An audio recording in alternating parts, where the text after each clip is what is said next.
President Hudson, Counselor Thompson, and we have Ken Townsley here from Code Enforcement. So if you can just introduce yourself and give us an overview, any highlights that you would like to present to us. You can do that at this time. Good afternoon, councilors. As Councilor Allen said, I'm Ken Townsley, Director of Code Enforcement. Been in the position just about 6 years now. We oversee periodic inspections, tenant, neighborhood complaints, permitting, construction inspections for that, including residential and commercial, and vacant properties. Currently, I have 51 employees. I have 3 vacant housing inspectors that we're looking to fill hopefully by July 1. And I have 1 vacant administrative aide who are our intake clerks who take the calls and do our paperwork in the office. That leaves me with a staff of 55 when I'm at full employment. And of that 55, 41 are on city's payroll, 14 are on Syracuse payroll. A little context with that. I did a little research back when I started in July of 2013.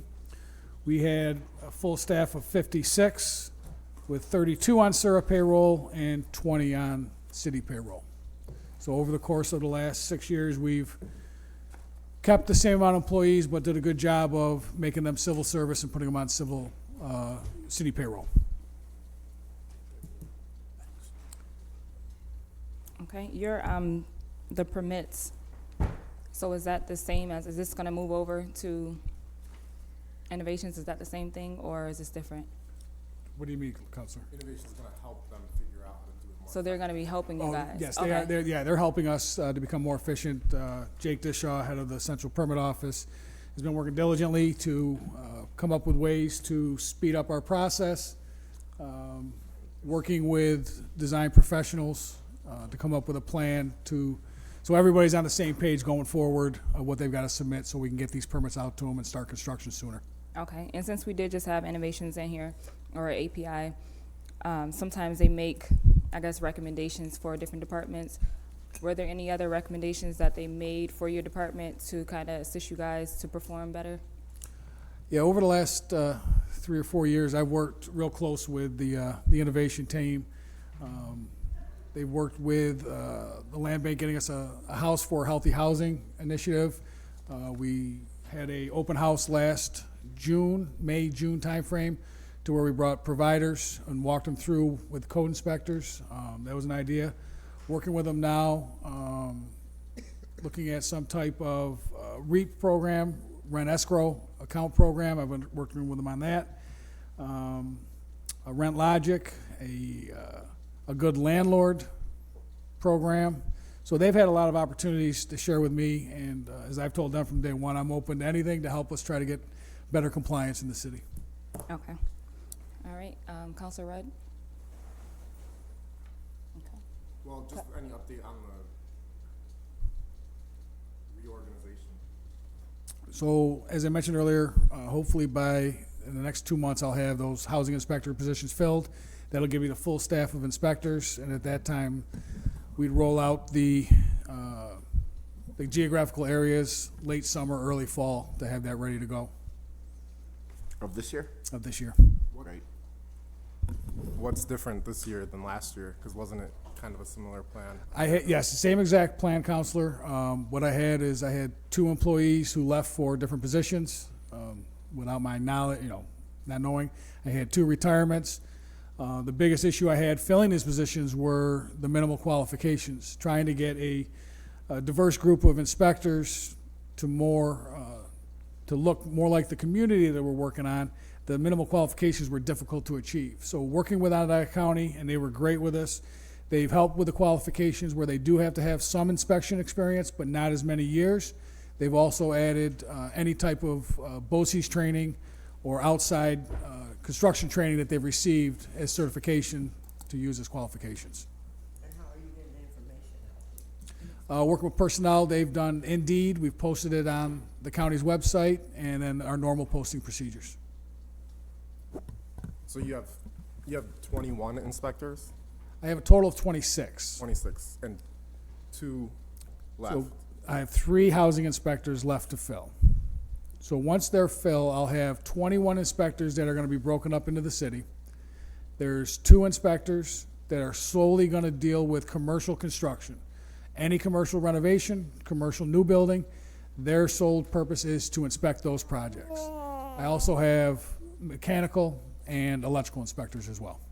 I guess I just don't understand how is it were the 2 people who left, like, critical? Yeah, they It were. seems like you're always gonna have 2 Yeah. people leaving. Yes, the 2 given that the left size of were, your workforce. were grade 13s, the higher, more experienced inspectors. So to fill those, it was basically a domino effect. I was able to take a couple less experienced housing inspectors who met the minimal quals, move them into the building inspector positions, the grade 13s, and then I had to find housing inspectors. There was no existing list, so I had to post, and we did bring in a couple, 2 new housing inspectors over the last 6 to 8 months, and I still need to fill a couple more. What do you see as the biggest obstacles between now and July when you want to make the transition to these smaller sectors to achieve that would potentially mess it up or delay it?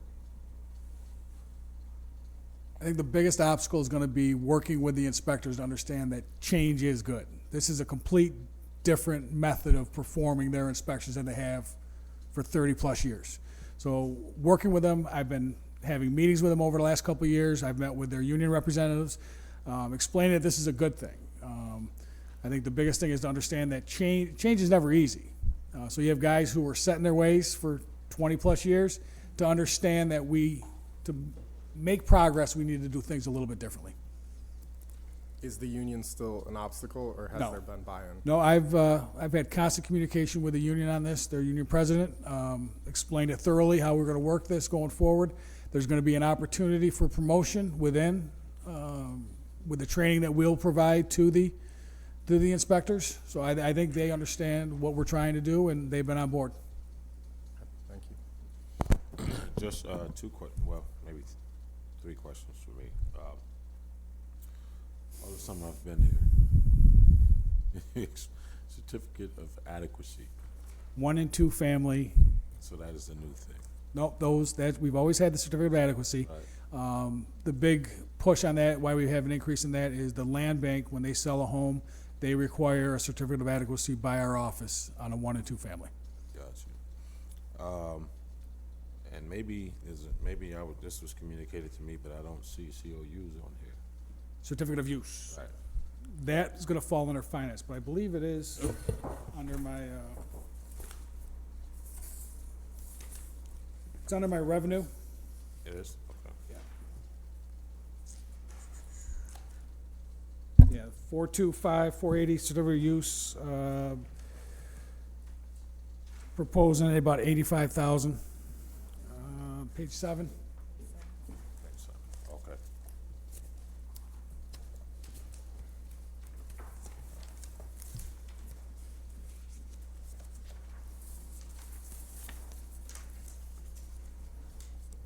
Something I can add to the activity indicators going forward. Just last question.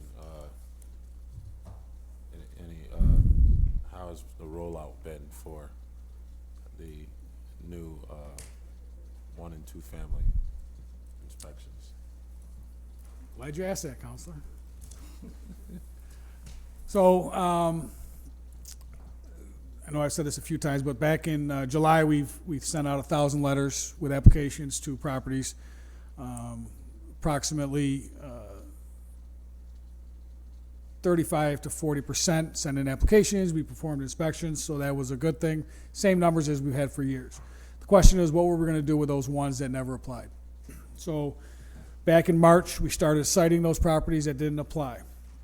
And I'm just going to give you just a small breakdown of that first week we did. So March 5th to March 8th, which was 4 days, we started citing approximately 500 to 550 properties and property owners for failure to apply.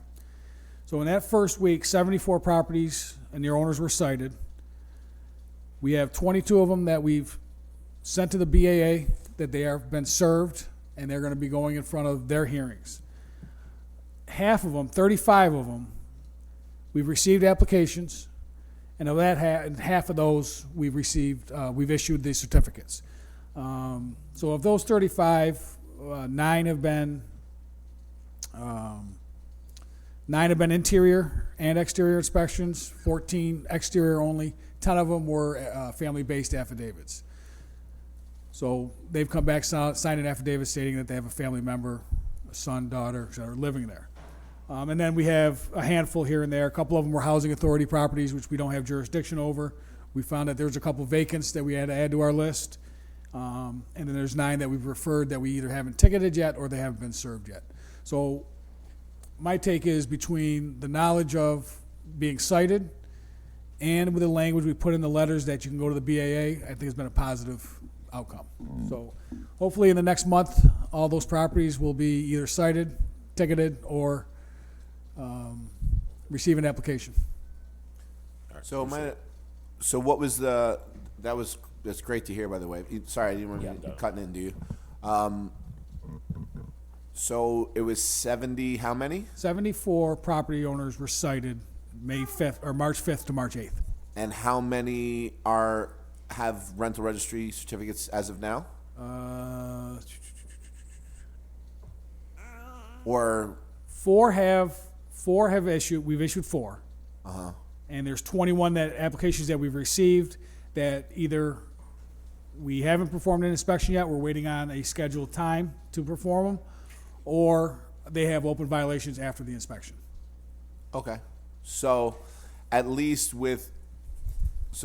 as my understanding is, previously those were non-compliant, non-responsive. Correct. And so now with the threat of the stick, you have at least 25 that have come back into the fold. Yep. And that's, like I said, that's a short number. I think that's fantastic. Yeah, that is really good. That's exciting. Cool. I just wanted to make sure I understood the numbers correctly. So, and then the other ones, how many have you sent to the BAA? Looks like we've done a total of 31 to the BAA. So those are a separate column, correct? That's a separate, well, and then there's separate columns within there. 22 that we've sent, and they've completed the whole process to where they've been served, and then their hearing date is going to be scheduled or whatnot. And then there are a group that we've referred to them, or we've referred it, but we have to do our work in our office before we get them up there. And there's some that they haven't got to the service. And this number was about noon this afternoon. So I wanted to give you as close to update numbers I had. That's great. So it gives us hope that the BAA will be the effective tool, hopefully. And I think part of it is the language that we changed into our letters. We added a paragraph that, it used to be where we can send you to the legal referral and you go to court. Well, landlords knew that I can roll the dice and it'd take 3 years to get in front of a courtroom possibly. But now with that new language saying that, or we send you to the Bureau of Administrative Adjudication, and then the communication that Leah and her team have done has been fantastic. Bless you. That's really encouraging. Okay. Council All President. right. Okay, I want to ask, one, you talked about all the inspectors you have and the fire inspector. I know talking to the chief yesterday, there's one fire inspector. And I've talked to you about a conversation I had with somebody that's trying to get their building up and running, but it took 13 weeks for the fire inspector? So the reviewers, plan reviewers. Yes. So they have one, there's one that's on my payroll that we've lent to the fire department to help out. So they have a fire protective engineer and they have a plans examiner 2 to help them with their reviews. And I have 2 plans examiners 2s and 1 plans examiner 1, which deals solely with residential in the central permit office. But they do the fire inspection. Matt and Brian Fogarty do the fire protection and the fire review of our new plans. Okay. 'Cause I got a lot of complaints about that, but okay.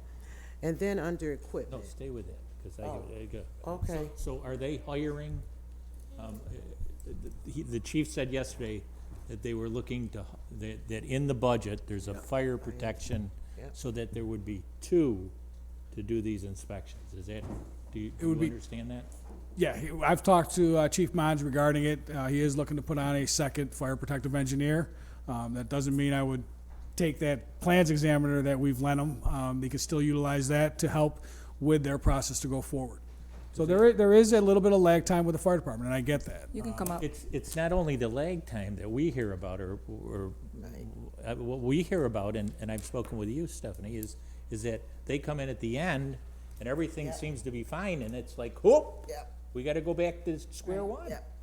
You know, you gotta have this, you gotta have that, and that may be all legit, but it really throws a monkey wrench when somebody is Trying to move on that fire. So I don't know how it works into the process, but.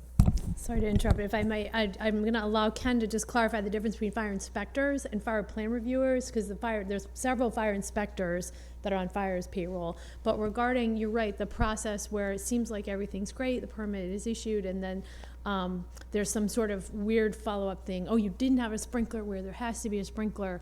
That's part of what I think you heard a little bit about what the I-Team is trying to help us figure out how to do that better, right? And how to streamline that process and make sure those end game fines don't happen. But Ken, will you want to just talk the difference between the plan reviewers and then the inspectors? So similar to my office, the permit desk deals with the reviews, and then I have the X amount of inspectors, 21 or so, that are going to perform inspections on construction. Same with the fire department. They have their reviewers, fire protective engineer and a plans examiner too, and then they have their fire marshals that go out and perform the inspections on those permits. And I think they have 6, maybe 7, I'm not sure their number exactly, but they perform inspections simultaneously with what we do, looking for the fire issues. To answer your question about what happens at the end, that's code compliance throughout construction. Just because you have the approval in the beginning, you have to install it based on that approval as well. So when there's issues that come up during construction, they have to change their plans or whatnot. They still have to go through that code compliance procedure. And since we're talking about issues, let me jump back in here for a minute. Because I'm talking about the 980 building, so you know where I'm going with this, okay? And the issues that jumped in with this, it started out with fire, taking 13 weeks to inspect, To review. to review. And then they came back, and I'm trying to understand this, how we're holding up people from being able to renovate and move into buildings because we're adding on stuff that I've never heard of before, like bike racks is stopping from moving forward. I don't understand. So when it comes to a review, multiple departments review the drawings and they all have their comments. For bike racks, site work, things like that, we'll issue the permits, but we're not gonna stop construction. But based on the review process, what was submitted by the developer, what was submitted by the contractor, we have to inspect what has been submitted and approved by our office before we issue a CO or a TCO, certificate of occupancy or a temporary certificate of occupancy. That's the important thing to understand. If anything deviates during the course of construction from those drawings, that needs to be resubmitted and re-reviewed before we go forward. So I understand that. I think we need to sit down because on their drawings, they didn't have bike racks. It got put on there and they were told they were gonna be held up from being able to move into the building because of a bike rack. I'm like, okay. So, 980 James Street, there's a comment in regards to bike rack was requested. so I'm just a little stuck on how we hold up progress for small things. I'm stuck. Well, I mean, and I just want to clarify it a little bit more, is that we didn't hold up the construction. And those are items that are not life safety that we can issue temporary certificates to occupy the building. But they're still let gonna them be used. made to do a bike rack. And I think that's something, a discussion that developers or owners should have at the end, if it's a request or a requirement. There's two different things. And that's the same with code compliance. Is it a request or a requirement? You know, the code is a bare minimum. And we have some standards that are a little bit more strict than New York State has, but we've approved them. So is it a requirement or is it a request? Those are things that need to be addressed during the course of construction as well, counselors. Where do we go forward with utilizing our inspectors to say, this is what we expect to go on this project? And I think that's that communication I talk about with landlords that we do with contractors as well. Okay. Well, going back in the budget, I just had to bring that up because we've been trying to move for 2.5 months. But anyway, equipment, office equipment and furnishings and operating equipment. I see it was down there for 52 and now it's 2,500. 25 and then it goes to 5. what happened there? In the first line, it was zeroed out, and then it goes up to 1,000. Were you buying office equipment and furnishing? I'm trying to think of what.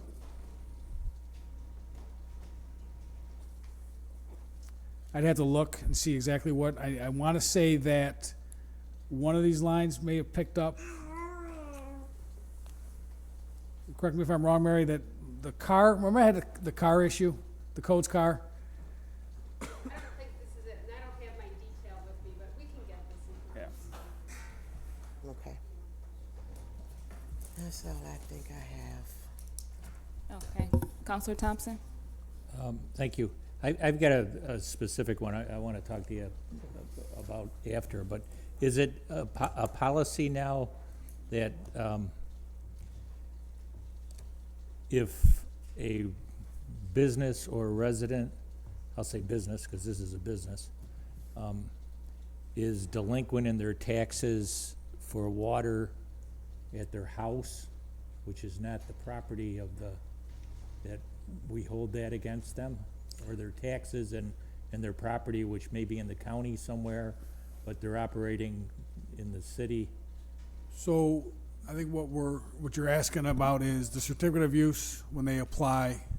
There's 5 initial approvals that need to occur before it even gets to our office, and that's parking violations, taxes, water, police department, and any housing judgments on the property. Okay.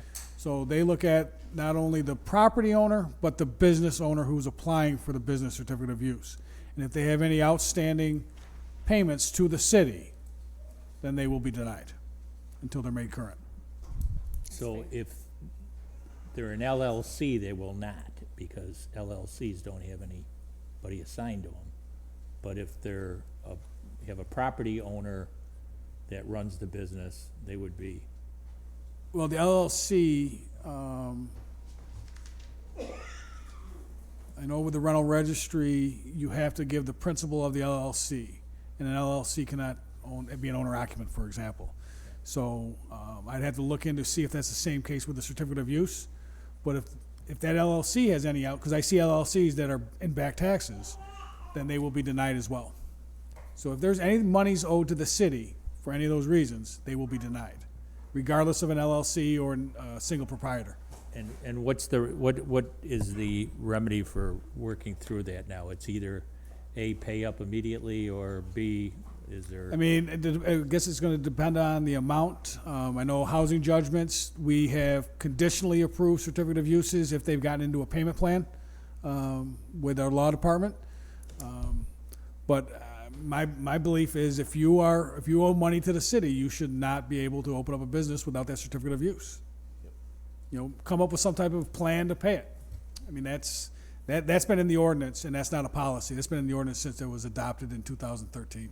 Yeah, I mean, and I don't disagree with that. One of the concerns is I didn't know that they had, if your business may be delinquent and you could pay that, but then you're saying that I would also have to pay my taxes or something on my home, which might be a whole nother issue. And I've worked with Martha Maywalt in the past. If you owe taxes, if they get into that payment plan with their taxes, once again, we will conditionally approve it. And then the important thing is, and Martha does a great job by letting me know if someone goes delinquent or doesn't pay it, then we can revoke that certificate of use. So it's not an open shut case. We will work with you, but they've got to do what they need to do on their end to move forward as well. That's fair. Thank you. Counselor Driscoll? I guess everything's looking good. Your presentation is good. Everything's good. I appreciate the work that Codes does. I guess my continual concern with Codes is I think the work you guys do is so valuable. I just worry about capacity, and I hope that you feel. I know we added the interior rental registries last year, so I guess just my concern is to capacity. Do you feel, I'm really excited about the work you've been doing with making everything regional and that we're focusing on that as a city, making people accountable for a smaller patch of ground so things don't get lost in the shuffle. Do you feel you're able to hit your targets with the staffing you have? I would love to see your budget increase is my thought. Well, and I've steadfast in regards to saying that we could do this with what we have for a few years. Going forward with the rezone and the enforcement side falling under code enforcement, and then with the lead ordinance coming, I conservatively, talking in-house with Stephanie, Commissioner Pascal, we're looking at it conservatively, at least two additional inspectors. But that may change based on the environmental impact study, depending on how we're going to look at it going forward. And then I would need at least a quality control individual in the office to ensure that there's no funny business going on with our testing procedures, with our third-party testing. So not only the lead's going to be an issue, the rezone, how are we going to handle that? A lot of the stuff with the zoning ordinance will be addressed during construction when there's project site reviews and such. The inspectors will be able to see that during construction if anything deviates from what was approved by the zoning department. But it's going to be those violations that we receive, and being proactive on them is going to be the important thing. So right now with the zoning ordinance, we're reactive. It's just complaint driven. We receive a complaint and we'll address it.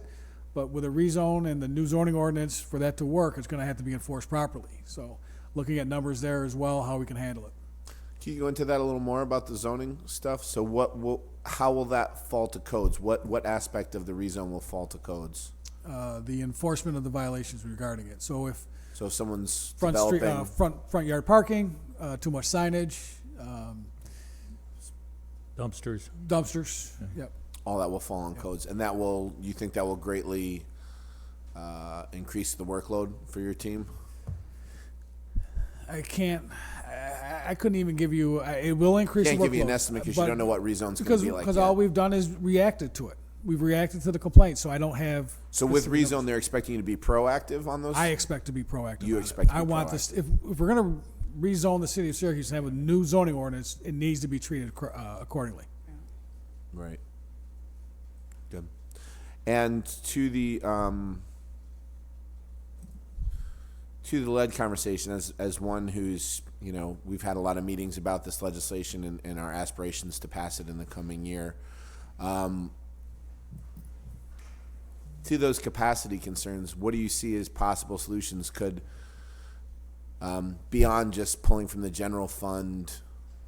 I mean, have there been situations in the past where state has come in? I mean, I know some of the Rochester stuff was market, there was third party inspectors that cropped up and stuff like that kind of supplemented the stuff that Codes was doing, but to the extent that we're able to keep things in-house and et cetera, I'd like to, Well, I think I would prefer to keep it in-house. So I think there's a few things that need to be addressed. One is our fee schedule appropriate for what we're performing.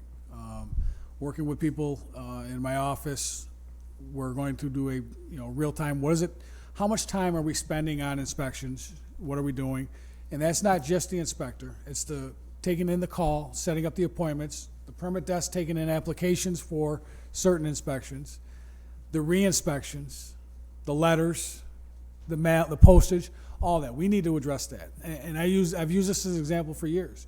If you own a 3-family, Councilor Driscoll, and you own a 2-family, Councilor Green, it costs you $75 every 3 years for your 3-family. It costs you $150. So we need to look at how are we going to do our fee schedule going forward. Yep. And then with that, it's, with the additional lead testing, what's it going to cost us?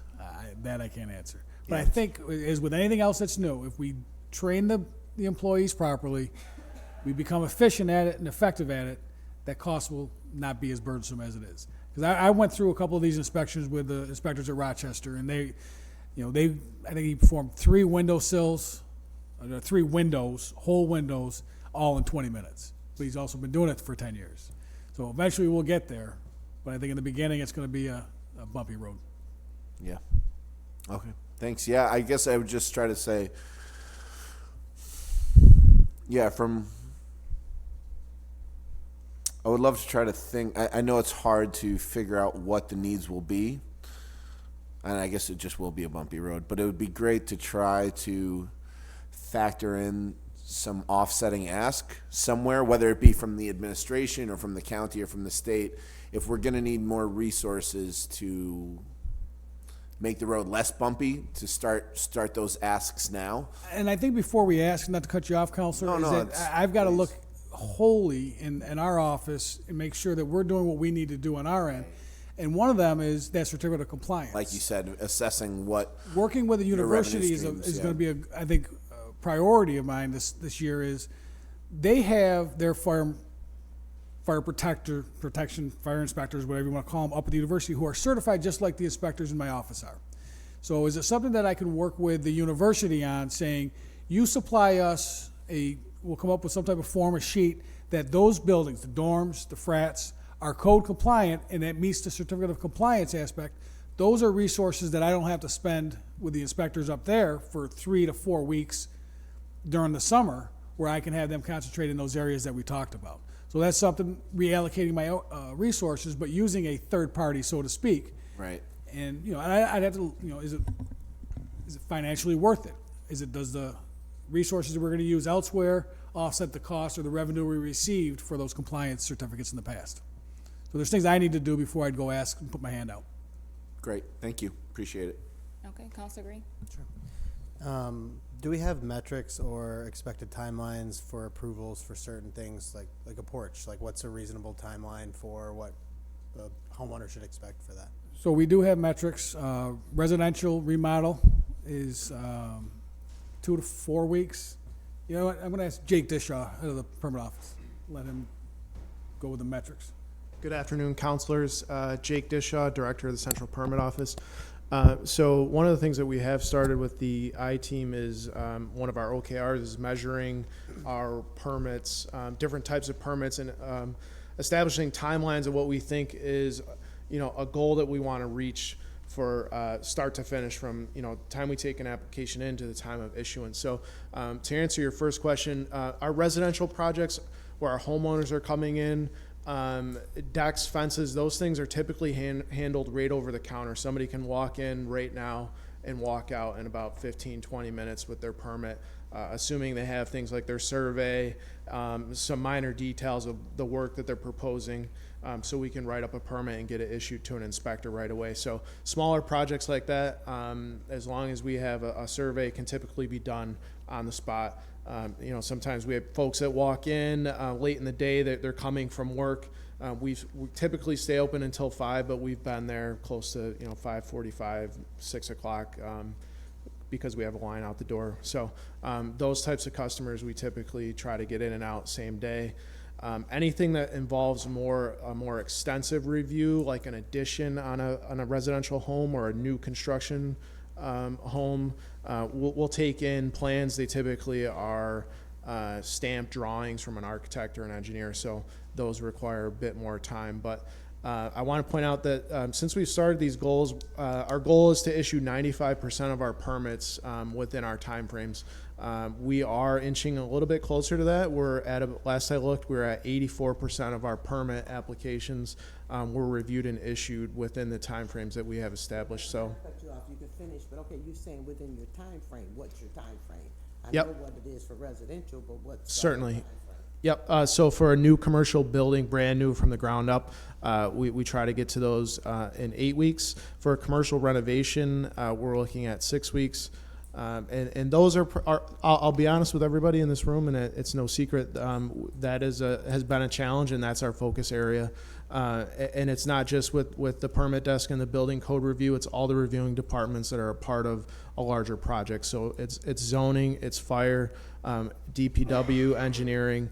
So it's a mix across the board of city departments. So we are doing a number of things to try to improve that process and just get these things out the door faster. Thanks. Yep. So, and then the other thing, which I know is not strictly just you, but just viewing the development process now, when there are these different reviewing departments that don't work for Yolanda or, you know, people there, and they're kind of independent.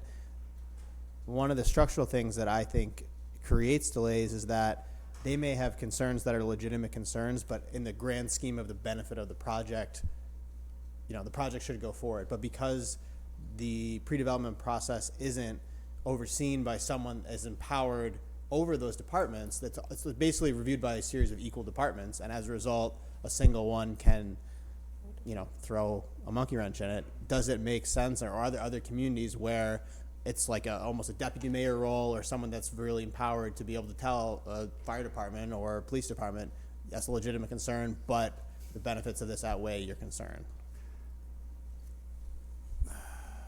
That's a tough one to answer.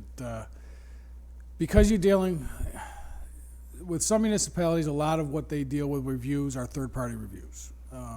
So years ago, I looked into what our permit fees were, and I found out a lot of different things. One of the things, like DPW in our office, in the city reviews it, engineering reviews it.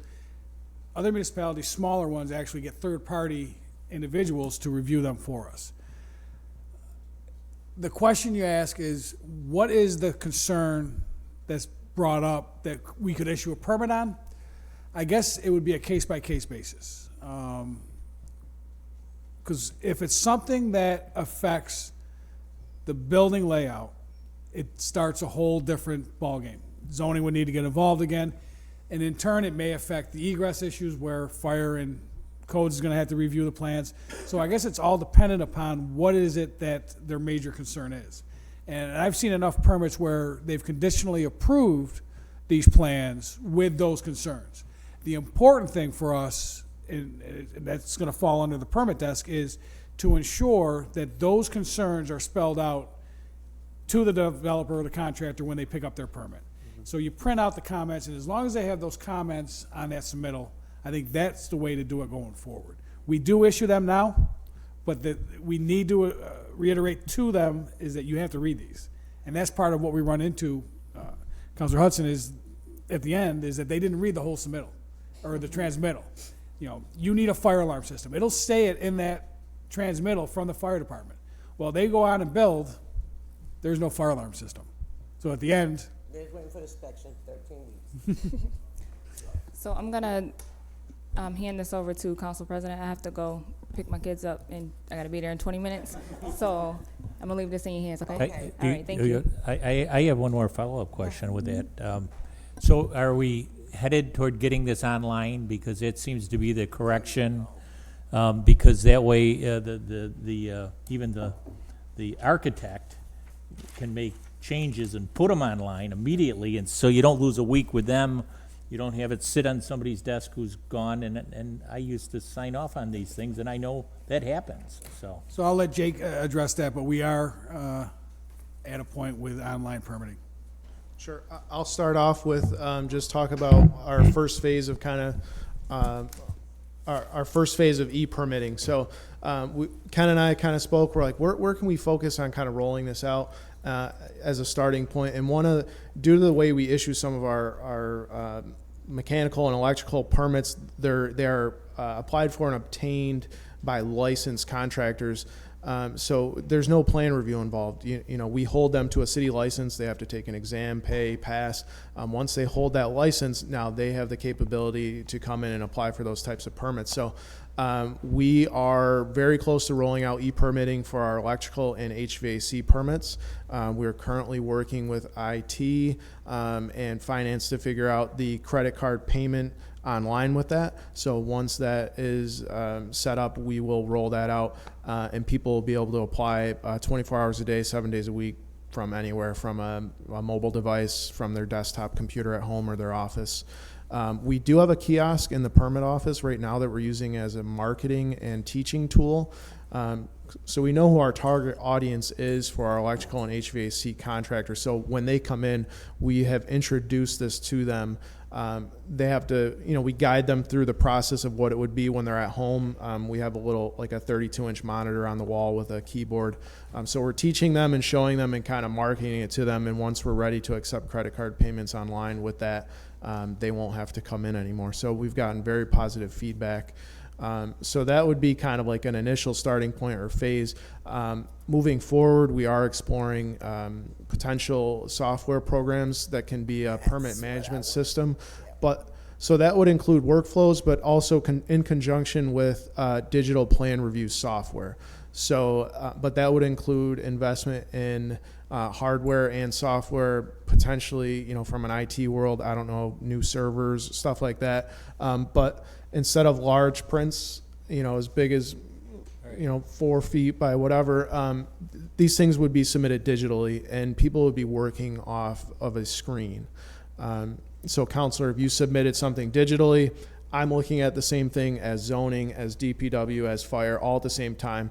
And if fire has a comment, hey, I need you to detail this firewall, as an architect, you can, put that right in there. It's kind of like a Google Docs. Everybody's looking at a live version. But that digital transformation is something that's going to take some time. We're not the only municipality or city that's working on that. So kind of trying to eliminate paper and go to a digital world is something that's certainly on my radar and something we're working on. It's just going to take some time. So to piggyback on the digital with Councilor Thompson, we've spent millions in computer software programs, all kind of things. So, and I'm gonna go to PeopleSoft because that seems to be where a lot of our millions are invested in. Is there anything that you can connect to with that PeopleSoft programming to be able to streamline it? I don't believe so. Not with PeopleSoft, Councilor Hudson. That's Jake and I have sat through multiple demos over the last 6 to 12 months with softwares, and I think the conclusion we've both come to is that end-all be-all software for code enforcement, permitting, zoning, etc., is not out there. It's not yet. So we have a dozen, so we're gonna have 13. No. So ideally, what you're looking for software that you can get your job done, as long as there's a back end to tie into what I call like a mothership. Meaning that anybody in the city can pull up 101 Main Street and see the history. Other municipalities do it, but it's finding that one asset management software and then ensuring that the softwares that the permit desk, code enforcement, zoning, that we're all using ties into that as well. I think that's the more important part of it, is as long as we have softwares to get our job done, and there's a way for the public and city employees to pull up an address and have the history there, regardless of what's been done there. Was there a sewer backup? Did they replace a water meter? Is there code violations? Is there permits? All that information should come up where people should be able to look at And that. I appreciate all the work you're doing because I think we sat at the table this week with Joe Atwater or last week, and they're gonna buy more tablets, and I know codes already have tablets, and we're buying all of this stuff, but is it talking to each other? Some should, right? So to answer that, the IPS software that we use, fire department, code enforcement, permit desk, the inspectors, fire review, fire inspectors, they all use, engineering does the reviews on it, DPW. So everybody uses that one software. It's not ideal, but it is what we have now and we are making it work. And with that same software is on the tablets that the inspectors use in the field. And you can build on it, We were, right? Yeah, you kind of, no.